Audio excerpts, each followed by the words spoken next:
Gimana cara kita memperbaiki diri kalau kita emang kayak banyak dosa?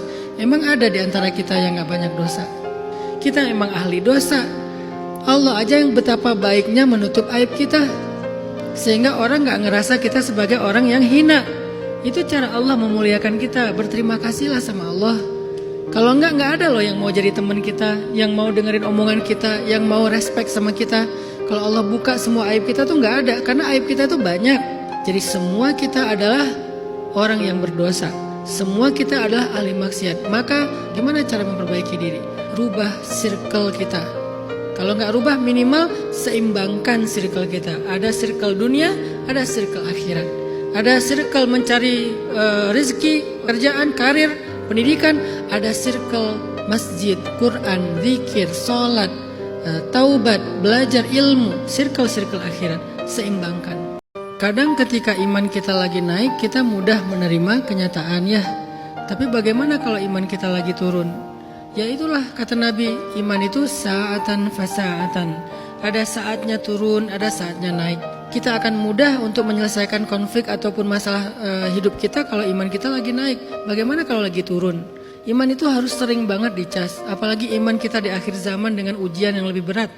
Harus lebih sering lagi dicas. Cara ngecas iman, tafakur. Cara ngecas iman, duduk dalam majelis ilmu, dengarkan nasihat-nasihat yang membangkitkan semangat iman dan ma'rifatullah. Cara ngecas iman, berteman dengan orang soleh, dengan teman yang punya semangat kebaikan. Cara ngecas iman, paksakan diri kita berzikir walaupun kita lagi gak nyaman. Namanya orang iman lagi turun, gak akan nyaman seperti iman lagi naik, paksain aja. Itu cara kita ngecas iman. Kalau gak dipaksain, iman kita akan drop sampai mati. Dalam Islam itu kita diajarin untuk tidak boleh maksa kan. La ikraha fiddin, gak boleh maksa dalam agama. Walaupun benar 100% kita beriman, Islam itu benar, akidah itu udah paling benar, tauhid itu udah paling benar, tapi tetap ada kata-kata la ikrah, jangan maksa. Pilihan kita cuma satu. Lawannya maksa apa? Lawannya maksa itu membujuk.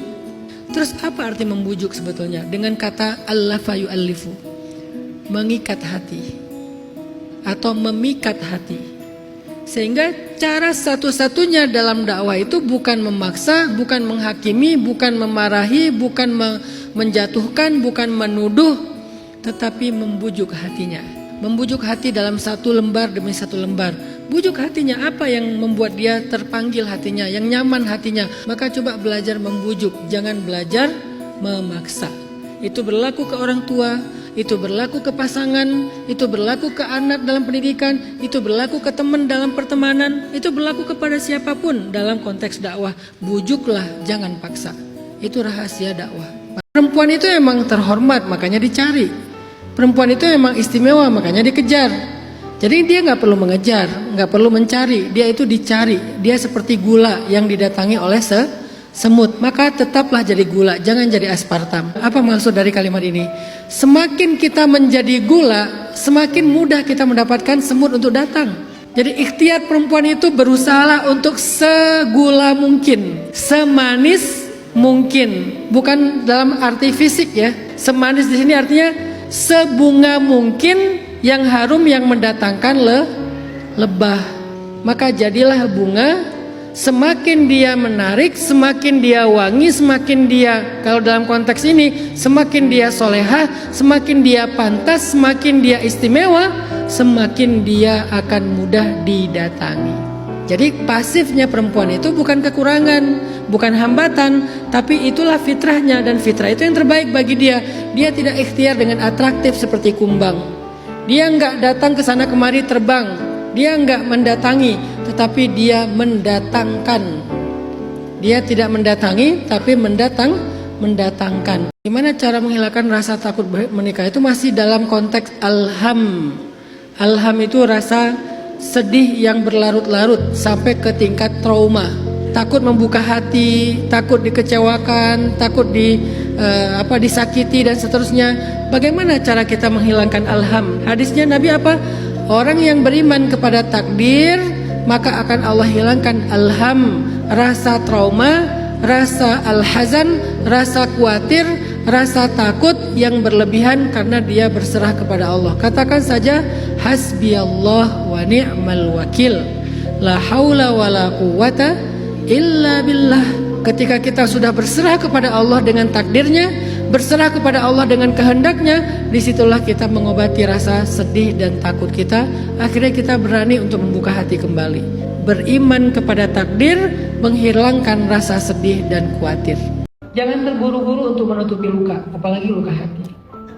Jangan terburu-buru untuk sembuh. Biarin aja dia menemukan waktu yang tepat untuk sembuh. Jadi kita fokusnya ya udah kita lakuin aja sambil menyembuhkan diri. Karena kalau kita terlalu positivity toxic, harus segera kuat, harus segera sembuh, harus segera bangkit, segala macam.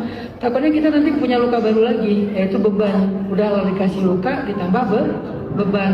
Ya udah, sebelum dia sembuh, ya nggak apa-apa juga. Sekarang kita coba sambil menyembuhkan dia, kita coba lakuin sesuatu yang lain. Kalau itu masih ngeganjal, minta sama Allah, ya Allah, Engkau lah yang Maha Syafi, isyrah sadri, Rabbi isyrah li sadri, Rabbi isyrah li sadri, ya Allah lapangkan hati aku, lapangkan hati aku. Jadi itu minta disembuhkan luka, satu. Yang kedua, doa minta disembuhkan luka itu, Allahumma inni a'udzubika minal hammi wal hazan, wa minal ajzi wal kasal, wa minal jubni wal bukhal, wa min ghalabatid dan wa qahril rijal. Itu doa sembuh dari luka. Alham wal hazan. Ham itu adalah trauma masa lalu, hazan itu adalah anxiety.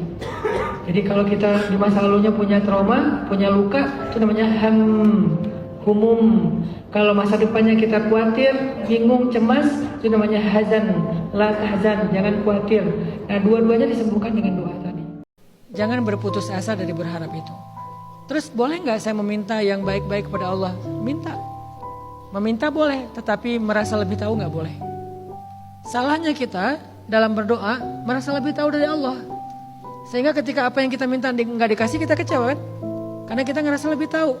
Yang ini ya Allah yang aku harapkan, yang lain semuanya nggak benar. Yang ini yang benar nih, yang lain nggak ada yang baik, yang ini yang baik. Kita ngerasa lebih tahu. Harusnya kita selalu bilang, ya Allah, Engkau lebih tahu. Tapi boleh nggak saya meminta begini-begini? Seandainya menurut Engkau ini tidak baik, maka Engkau akan memberikan yang lebih baik dari ini. Jadi meminta boleh, spesifik boleh, tapi merasa lebih tahu daripada Allah itu yang nggak boleh. Meskipun ada semiliar orang mencintai kalian dalam hidup, tetap aja yang datang satu sebagai jodoh kalian. Meskipun ada semiliar orang yang membenci kalian dalam hidup, pasti ada satu orang yang akan mencintai kalian. Kenapa? Itulah sunnatullah. Wa khalaqnakum azwaja, kami ciptakan kalian berpasang-pasangan. Artinya semua kita tuh punya pasangan, punya jodoh, gak akan ketukar. Jadi gak usah khawatir kalau kalian ngerasa rendah diri atau insecure atau ngerasa bukan siapa-siapa. Memang udah dipasangkan oleh Allah dengan jodohnya. Jadi pede aja. Kalau memang ternyata ini bukan jodoh kita dan ujian, anggap aja bagian dari tarbiyah, pembentukan diri kita untuk lebih dewasa, lebih siap lagi ke jenjang berikutnya. Jalan terus, berharap terus, gak mungkin gagal. Pasti ketemu dengan seseorang yang layak dicintai dan mencintai. Jodoh itu udah pasti, cuman waktu, tempat, misteri Allah SWT. Tapi orangnya gak akan ketukar. Walaupun dia lagi dekat dengan 1000 cowok, kalau dia calon istri kita, pasti jadinya sama kita kok. Begitu juga sebaliknya.